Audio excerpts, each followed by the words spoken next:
সম্মানিত সিরাজগঞ্জবাসীর এক অংশ, উপস্থিত আমার প্রিয় সাংবাদিক ভাইরা, আইন শৃঙ্খলায় নিয়োজিত পুলিশ এবং বিভিন্ন সরকারি বাহিনীর সদস্যবৃন্দ, উপস্থিত ছবি মন্ডলী, আসসালামু আলাইকুম ওয়া রাহমাতুল্লাহি ওয়া বারাকাতুহু।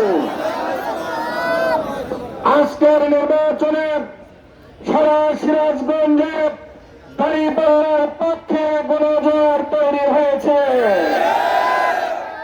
এই সমাবেশ প্রমাণ করে 12ই ফেব্রুয়ারি নির্বাচনে দাঁড়িপাল্লা বিজয় হবে ইনশাআল্লাহ। ইতিমধ্যে আমরা দেখতে পাচ্ছি যারা নির্বাচনকে ভয় করে, হারিয়ে যাওয়ার আশঙ্কা যারা মনে করে, তারা বিভিন্নভাবে ষড়যন্ত্র করছে। এই ষড়যন্ত্রের সাথে সরকারি কর্মকর্তা কর্মচারীরাও যুক্ত হতে আমরা দেখছি। যারা প্রিজাইডিং অফিসার হিসেবে দায়িত্ব পালন করবেন, তারা প্রকাশ্যে একটা রাজনৈতিক দলের প্রচার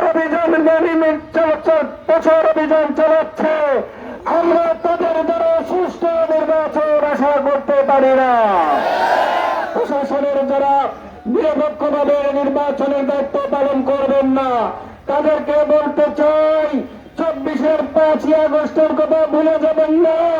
24-এর 5ই আগস্টে যেভাবে গণঅভ্যুত্থান হয়েছে, আপনারা যদি নিরপেক্ষ না হন, আপনাদের বিরুদ্ধে সিরাজগঞ্জবাসী গণঅভ্যুত্থান ঘটাবে ইনশাআল্লাহ। নির্বাচনকে বানচাল করার জন্য যারা ষড়যন্ত্র করছেন, তাদের উদ্দেশ্যে বলবো, আপনারা নির্বাচনকে ভয় পান বিদায় নির্বাচনকে বানচাল করার জন্য চেষ্টা করছেন। জনগণকে যদি আপনারা ভয় না পান, কেন জনগণকে হুমকি দিচ্ছেন, ধমকি দিচ্ছেন? দাঁড়িপাল্লার পক্ষের যারা মহিলা কর্মী, তাদের কেন বাধা দিচ্ছেন, তাদের কেন লাঞ্ছিত করছেন? জেলাধিকারীর অফিস কেন পুড়িয়ে ভাঙিয়ে দিচ্ছেন রাতের অন্ধকারে? রাতের আধারে কেন আমাদের ব্যানারগুলো ছিঁড়ে ফেলছেন? কেন আমাদের যারা এজেন্ট হবেন তাদের বাড়ি বাড়ি হুমকি দিচ্ছেন? আমরা এগুলো প্রশাসনের কাছে স্পষ্টভাবে আবেদন করার পরেও আমরা দেখছি আমাদের প্রতিপক্ষ এগুলো থেকে নিবৃত্ত হচ্ছে না। প্রশাসনকে আরো কঠোর হওয়ার জন্য আজকের এই সমাবেশ থেকে আমি দাবি জানাচ্ছি।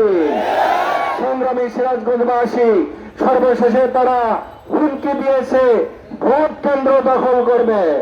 আমরা আপনাদেরকে বলতে চাই, 17 বছর ভোট দিতে পারেন নাই, এবার ভোট দিতে দিবেন কিনা